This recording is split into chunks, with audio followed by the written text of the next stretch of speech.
Hey, it's Monday, and that means it's time for an extended edition of Last Night in the Lowco on WHHI, powered by Lowcosports.com.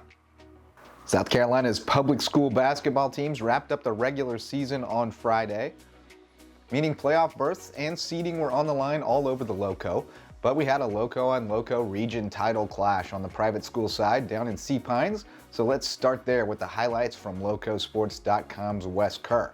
Perhaps Andrew Helms out for the first meeting with his former team, looking to get a little revenge, but Caden Turner starting off hot for the Eagles. He had 19 points, HHCA feeling good early.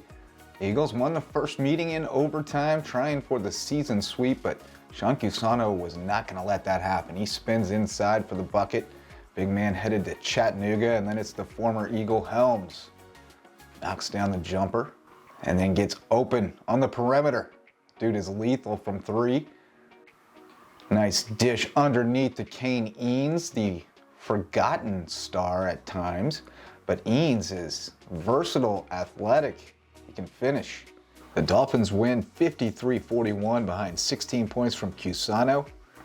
I was over at the Den for round 2 of Bobcats versus Sharks this season. Not much on the line in the girls' game as Bluffton blazed into the postseason with a dominant 42-11 victory.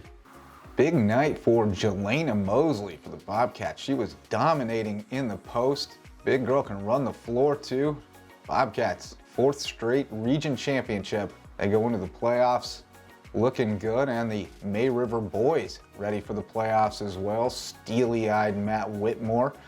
Aiden Lancaster with the bucket before the smoke even clears from the Bobcats intros, and then it's Tanner Macy getting to the rack and taking EJ Graham right into my lap. Gage Duncan, teardrop in the lane. He can get to the bucket. Bobcats would shoot their way back in it. Khalil Chaplin was feeling it from 3.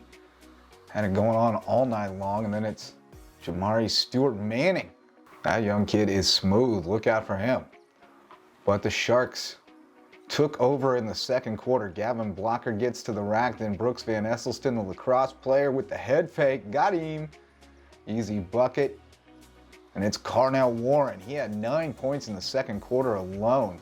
Next man up. Popping the triple. And then getting to the rack for the tough finish. Goes down hard, converts the and one. Bobcats came back though. They cut the lead all the way down to 3 at one point. Ty Brown with the 3.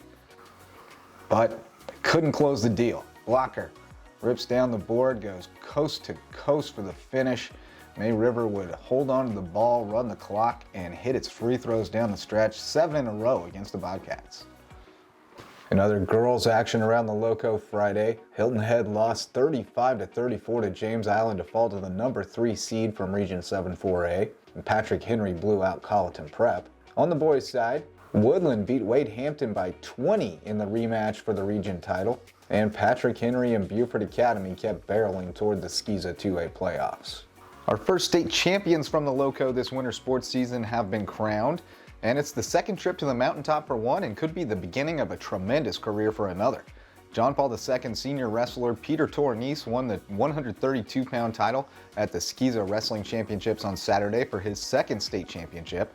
Tornese won gold at 113 pounds as a sophomore and was runner-up at 132 last year. The other champ from the Lowco is probably going to be back for more hardware. In just the second year for the program at Thomas Hayward, 8th grader Colton Freeman took home the title at 182 pounds, beating JP2 senior Cole Woodham in an all-Lowco championship match. JP2's Jack Brock and Daniel Snyder and Thomas Hayward's Joshua Alfonso all took bronze, and Jude Witkowski placed 4th for JP2. Freeman and Alfonso are the first medalists at the state tournament in the 2-year history of the Thomas Hayward program. For Lowco Sports and WHHI, I'm Justin Jarrett. Until next time, go Lowco.